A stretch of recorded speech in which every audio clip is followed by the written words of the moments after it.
Olá pessoal, tudo bem? Aqui é o professor Suzuki. Vamos trabalhar juntos a gestão da produção e vamos fazer aqui uma revisão dos conceitos básicos que nós já trabalhamos na sala de aula. Beleza? Vamos trabalhar aqui os conceitos históricos de onde vem a questão da produção. Vamos lá. A evolução histórica da administração da produção. A produção é um conjunto de atividades que levam a transformação de um bem tangível em outro com maior utilidade. Então, a produção tem a ver com essa transformação de um objeto em outro que tenha utilidade, beleza? Aí nós temos aqui quando a polia a pedra a fim de transformar em um utensílio mais eficaz, o homem pré-histórico ele estava executando uma atividade de produção. Então, como vocês podem observar, a atividade da produção vem desde o tempo pré-histórico do ser humano. Aqui nós temos alguns objetos para vocês observarem, ferramentas agrícolas no período neolítico, quando o homem pegava uma pedra, amolava ou transformava em uma ferramenta, ele já estava exercendo a atividade de produção. Com o passar do tempo, muitos se revelaram extremamente habilidosos na produção de certos bens e passaram a fabricá-los conforme solicitações e especificações apresentadas por terceiros. Então, com isso, as pessoas começaram a encomendar nessas pessoas consideradas habilidosos. Aí vieram, então, os primeiros artesãos que se tem conhecimento, ok? Aí nós temos o seguinte, os primeiros artesãos e a forma de produção organizada, já que aqueles que estabeleciam o prazo de entrega, classificando por consequência prioridades, atendendo às especificações prefixadas e determinando preços para suas encomendas. Então, temos aqui o papel do artesão, que ele tinha uma produção organizada e já nós tínhamos encomendas de produtos que eles realizavam, beleza? Aí nós temos aqui o seguinte, a produção artesanal também evoluiu. Os artesãos, em face do grande número de encomendas, começaram a contratar ajudantes, que inicialmente faziam os trabalhos mais grosseiros e de menor responsabilidade. E à medida que aprendiam o ofício, se tornavam novos artesãos. Então era um processo contínuo. O ajudante se tornava habilidoso, então ele se tornava também um artesão, beleza? Aí nós temos o seguinte, a produção artesanal começou a entrar em decadência com o advento da Evolução Industrial, com a descoberta da máquina a vapor em 1764 por James Watt. Então nós temos aqui um protótipo da máquina de vapor, ele aquecia e fazia com que o artesão ele ficasse obsoleto, porque aí nós já temos o crescimento no aumento da produção. Exemplo disso que nós temos são as fábricas que surgiram, né, fazendo com que os produtos fossem fabricados com uma padronização maior e com isso diminuindo também o custo do produto. Então nós temos aqui exemplo de até crianças que trabalhavam nesse período, trabalhando longas horas durante o dia, beleza?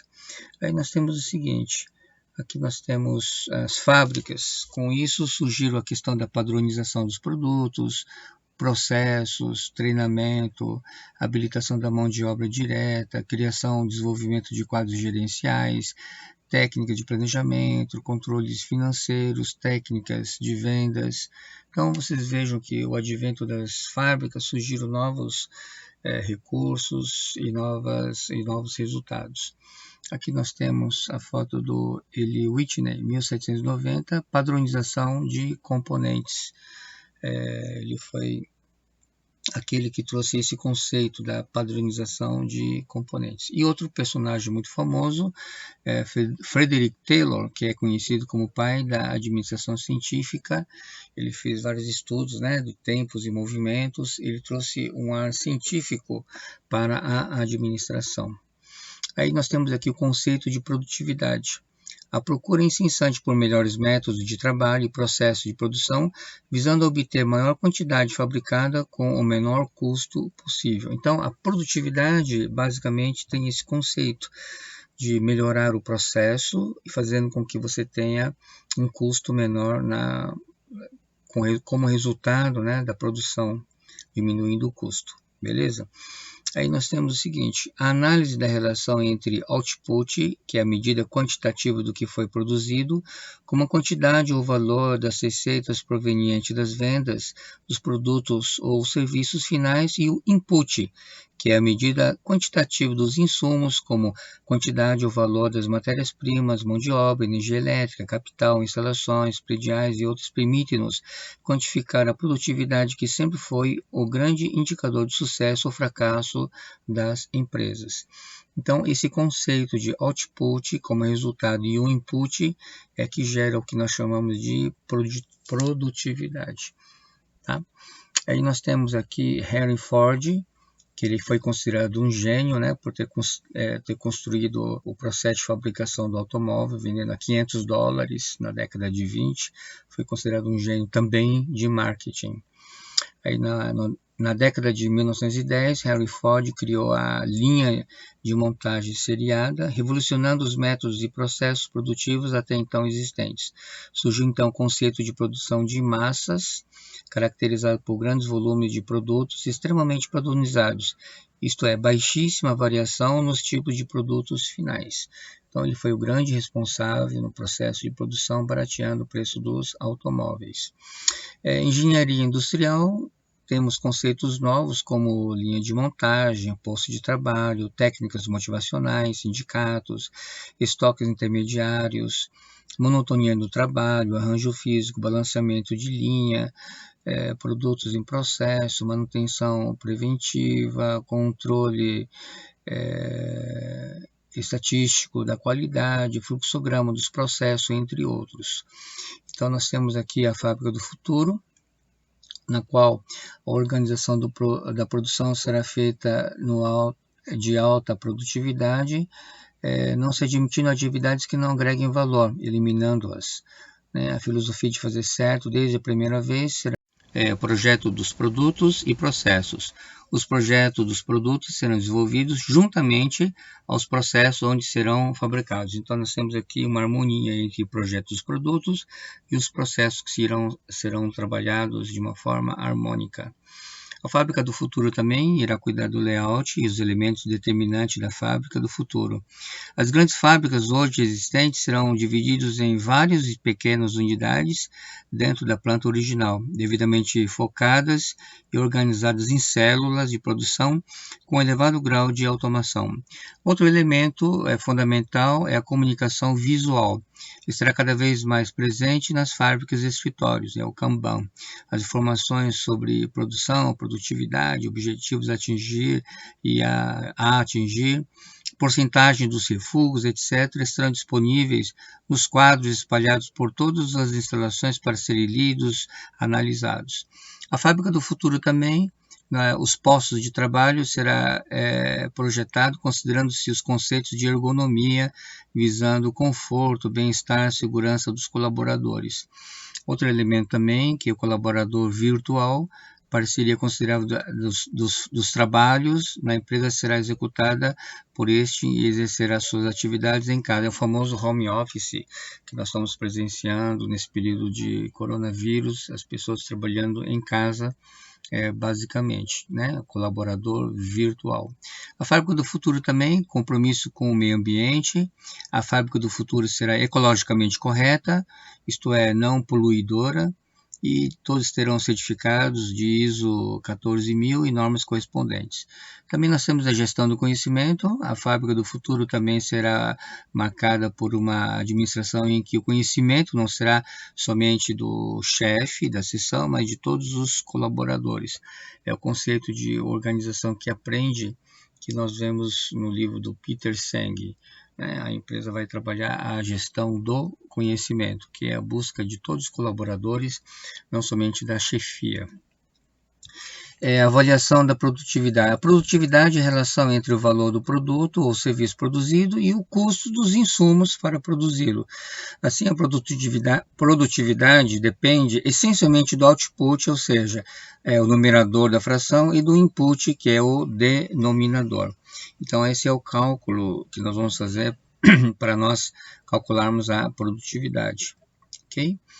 Tá, vamos lá para o próximo conceito. O estudo e avaliação da produtividade vem recebendo atenção crescente dos empresários por concordarem que este é o único caminho da sobrevivência da empresa no médio e no longo prazo.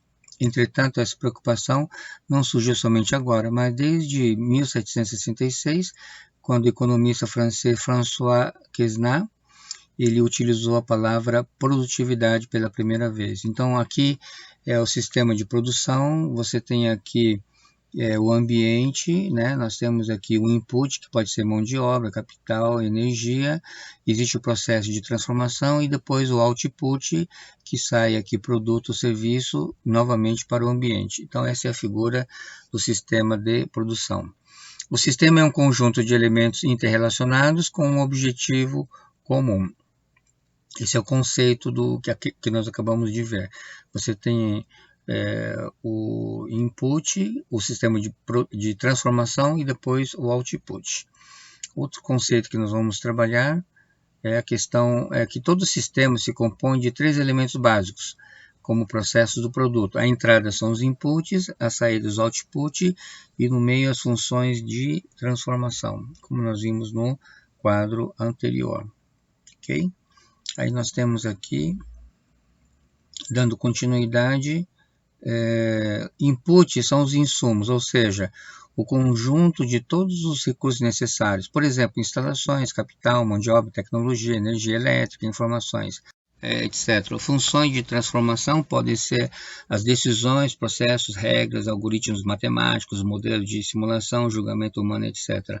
Output são os produtos manufaturados, serviços prestados, informações fornecidas. Vejamos outros conceitos.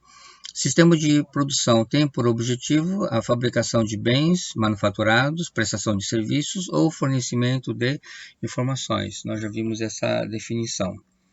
Okay? A seguir, nós temos aqui a eficácia, a medida de quão próximo se chegou dos objetivos previamente estabelecidos. Esse é um conceito da nossa disciplina de produção, a administração tem outros conceitos, então esse é o conceito que nós vamos trabalhar. Beleza? Medida de quão próximo se chegou dos objetivos, é a eficácia de uma empresa. O que é, então, eficiência? É a relação entre o que se obteve, output, e o que se consumiu em sua produção, input, medidos na mesma unidade. Com isso, nós comparamos se uma empresa foi mais eficiente do que a outra, através desse resultado, dessa fórmula, né, do output dividido pelo input. Nós vamos ver mais lá na frente através dos exercícios. O desempenho é o grau no qual um sistema físico ou econômico atinge seus objetivos. O grau no qual um sistema físico ou econômico atinge seus objetivos. Esse é o conceito de desempenho. Uma empresa se demonstrou um desempenho melhor do que a outra. Aí nós temos aqui o seguinte, resultado do sistema produtivo, podendo ser um bem manufaturado, serviço ou uma informação, é o produto-serviço. Insumos, denominação mais usual entre o economista e os administradores de empresas, pode representar todos os recursos usados na produção, pode ser diretos, isto é, incorpora-se aos produtos finais, quer indiretos, como máquina, instalações, energia elétrica, tecnologia, dentre outros. Então, são os conceitos de insumos. É interessante que você reveja novamente os conceitos para poder assimilar, beleza?